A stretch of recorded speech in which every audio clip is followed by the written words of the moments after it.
Isang plaka para sa mga motorsiklo at pag-alis sa RFID na pagdesisyonan sa Bicameral Conference Committee ng Senado. Si Daniel Manalastas sa report.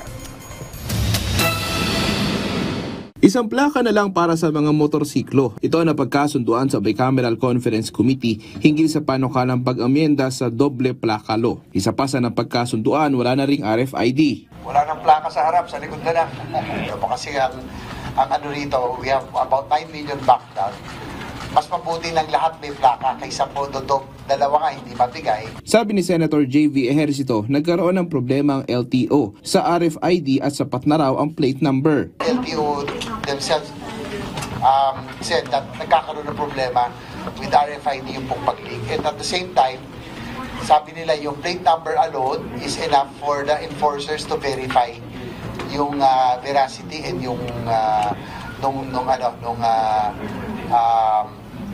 identification. Hinggil naman sa backlog sa plaka. The initial commitment was June 2025, but the more realistic commitment on the part of LTO is June 2026. Sa pagdinig naman ng Senate Committee on Public Services, may mungkahi si Senator Grace Poe sa pagbuo ng isang advertisement. Ito ay pangontra sa habal-habal. Baka pwede kayong gumawa ng commercial na yung mga na-aksidente, literal. Pag nangyari sa inyo ito, nabalian kayo o nabawian ng buhay ang isang mahal nyo sa buhay, wala kayong insurance kung private ang usapan ninyo at walang accredited TNVS na kasama.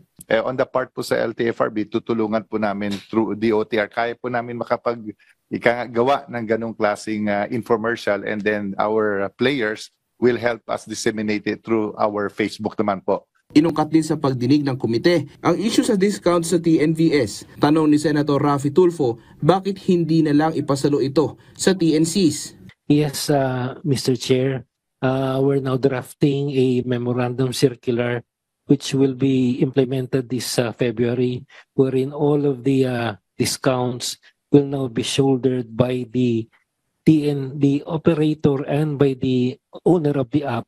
Nalalaman pala nila yan na discounted pag halimbawa sinabi kung saan pupunta, halimbawa sinabi ko ng school, estudyante ka.